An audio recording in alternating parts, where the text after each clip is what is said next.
이 이야기는 한여름밤 해운대에 위치한 작은 모텔에서 시작된다. 지은이는 친구들과 함께 부산으로 여행을 갔다. 부산의 활기찬 여름을 즐기기 위해 해운대 해변 근처의 한 모텔에 묵기로 했다. 그 모텔은 조금 오래되고 낡았지만 가격이 저렴해서 선택했다. 첫날 밤 해변에서 늦게까지 놀다가 모텔로 돌아왔다. 아이들이 지친 기색을 보이며 침대에 누웠을 때 지은이는 이상한 기분이 들었다.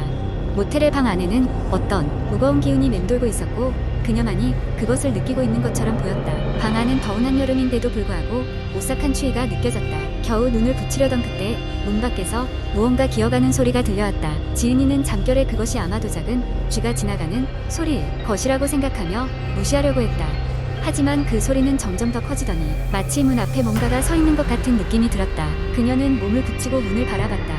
아무것도 없었다. 그러나 그 순간 문 뒤로 차락차락하는 옷자락의 소리가 들렸다. 그녀는 불안감을 억누르며 다시 잠을 자려고 했지만 이번에는 낮고 건조한 웃음소리가 들려왔다. 분명 문 밖에서 누군가가 웃고 있는 것이었다. 지은이는 겁에 질려 친구들을 깨웠지만 친구들은 아무 소리도 들리지 않는다며 다시 잠에 들었다. 결국 그녀 또한 피곤함에 잠에 빠져들었다. 다음 날 아침 모텔 주인에게 전날 밤의 일을 이야기하자 주인은 얼굴이 굳어지며 방의 역사를 들려주었다. 몇 년 전 그 방에서는 한 여성이 목숨을 잃었다고 한다. 그녀는 누구에게도 알리지 않고 홀로 객실에 들어와 스스로 목숨을 끊었다. 이후 그 방에서는 이상한 현상들이 계속되고 있었지만 공포에 질린 주인은 그 이야기를 숨기고 방을 정상적으로 운영하고 있었다. 지은이는 그 이야기를 들은 후 괜히 모텔에 묵었다는 생각에 서둘러 방을 빠져나왔다. 그러나 마지막 날 밤 다른 모텔로 자리를 옮겼음에도 불구하고 그녀는 여전히 누군가 뒤를 따라오는 듯한 느낌을 지울 수 없었다. 부산에서의 즐거운 여행은 끝났지만 그 이후로도 지은이는 가끔씩 그날 밤의 웃음소리를 듣곤 했다. 그 웃음소리는 점차 그녀의 일상 속으로 파고들어 어느 순간부터는 집안에서조차 들려오기 시작했다. 지은이는 그 모텔 방에 오느니 자신을 따라온 법 같다는 생각을 떨칠 수 없었다. 결국 그녀는 심리 상담을 받아야 했다. 그러나 상담사는 그녀의 이야기를 이해하지 못했고 정신과적 문제일 거라고 생각했다. 하지만 그녀는 알았다. 그 방의 전주인이 되지 않도록 언젠가 자신을 기다리고 있을 그날을 대비해야 한다는 것을. 몇 년이 지난 지금도 지은이는 그 방을 떠올릴 때마다 등 뒤로 느낌 없는 시선들이 따라다니는 것을 느낀다. 그녀에게 그 방은 결코 잊을 수 없는 악몽이 되어버렸다. 두 번째 이야기. 어느 조용한 시골 마을에 서연이라는 소녀가 살고 있었다. 그녀는 고등학생이었고 성격이 매우 활발하며 상상력이 풍부했다. 서연이 살고 있는 마을은 작은 농촌 마을로 인구가 많지 않아 대부분의 주민들이 서로를 알고 지내는 곳이었다. 어느 날 서연은 학교에서 귀가하던 중 마을 외곽 의오래된 저택 앞을 지나게 되었다. 이 저택은 마을 사람들 사이에 서영훈의 집이라 불리며 귀신이 나온다는 소문이 돌고 있는 곳이었다. 항상 그렇듯 용감한 서연은 그 소문이 그저 이야기일 뿐이라고 생각했다. 그런데 그날따라 이상한 기운이 그녀를 사로잡았다. 저택의 정문은 녹슨 철문이었고 세월의 흔적을 고스란히 보여주고 있었다. 문틈 사이로 거센 바람이 불어와 서연의 머리카락을 휘날렸다. 그녀는 잠시 주저했지만 호기심을 이기지 못하고 문을 밀고 들어갔다. 집 안은 어두웠고 먼지 쌓인 가구들이 오랜 시간 동안 방치되어 있었다.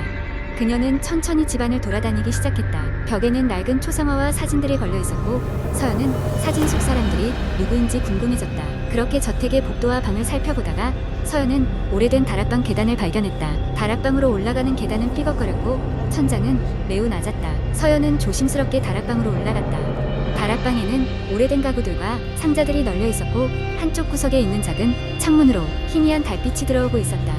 그때 서연은 상자 위에 놓인 낡은 일기장을 발견했다. 일기장은 50여 년 전의 것으로 보였고 주인공은 은주라는 이름의 여자아이였다. 서연은 일기장을 조심스럽게 펼쳤다. 은주는 이 저택에 살던 소녀로 글씨에서는 그녀의 외로움과 두려움이 엿보였다. 오늘도 엄마 아빠는 싸우셨어. 난 왜 여기 있어야 하는 걸까? 일기장을 계속 읽던 서연은 점점 빠져들었고 어느새 그녀는 은주의 슬픔과 고통을 느끼고 있었다. 그러던 중 일기장의 마지막 장을 펼쳤을 때 한 장의 오래된 사진이 떨어졌다. 사진 속에는 서연과 놀랍도록 닮은 소녀가 은주와 함께 찍혀 있었다. 서연은 갑자기 등골이 서늘해짐을 느꼈다. 그녀는 그 사진 속 소녀가 자신과 어떻게 닮을 수 있는지 이해할 수 없었다. 불길한 기분이 엄습해오는 가운데 그녀는 마지막 일기장을 읽기 시작했다. 오늘 밤 이상한 꿈을 꿨다. 꿈에서 어떤 소녀가 나에게 다가와 말을 걸어왔다. 그녀는 내가 어떻게 여기에 오게 되었느냐고 물어보았다. 그 소녀는 꼭 내 모습이었어. 서연은 그 순간 갑작스런 두려움에 사로잡혀 다락방을 뛰쳐나왔다. 계단을 내려오는 중에도 그녀의 머릿속에는 질문이 떠다녔다. 왜 그녀는 나와 닮았을까? 나는 이곳과 무슨 연관이 있는 걸까? 집 밖으로 나와 어두운 길을 달려가는 동안 그녀의 마음속에는 은주에 대한 이상한 연민과 혼란스러운 감정이 복잡하게 얽혀 있었다. 그리고 자신이 정말로 이 집의 무언가로 인해 끌려왔다는 생각을 떨쳐버릴 수 없었다. 그 후로 서연은 몇 주 동안 그 저택에 다시 가지 않았다. 하지만 어느 저녁 집에 돌아온 그녀는 책상 위에서 낯익은 물건을 발견했다. 그것은 저택에서 본 일기장의 마지막 페이지였다. 그 페이지에는 이렇게 적혀 있었다. 언젠가 내가 이 글을 읽게 될 때쯤 너는 나와 만나게 될 거야. 서연은 결국 자신의 직감을 믿기로 했다. 그녀는 다시 저택으로 향했고 이번에는 은주의 영혼에 대해 더 알아보기로 결심했다. 그리고 그녀가 다시 그 집을 찾았을 때 문을 열고 들어서는 걸음을 멈춘 순간 서연은 자신을 바라보며 웃고 있는 은주의 모습을 봤다. 은주는 고맙다는 듯한 미소를 지으며 그녀에게 손을 흔들었다. 그날 이후 저택에 대한 이야기는 마을에서 자취를 감췄다. 서연은 더 이상 그 집이 무섭지 않았다.